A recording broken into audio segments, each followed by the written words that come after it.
North Korea has issued its latest threat against Australia for its relationship.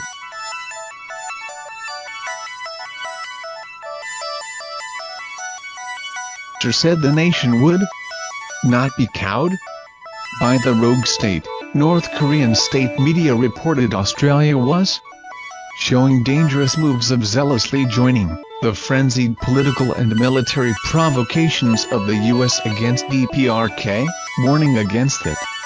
Clinton, Trump will provoke nuclear arms race over North Korea. Read more.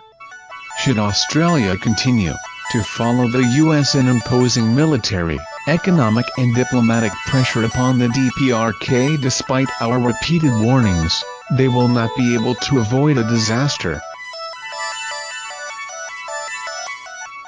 The state-run news agency KCNA said in a statement on Saturday, North Korea's latest round of warnings against Australia came in the wake of Foreign Affairs Minister Julie Bishop and Defense Minister Marise Payne's visit last week to the demilitarized zone which sits between South and North Korea.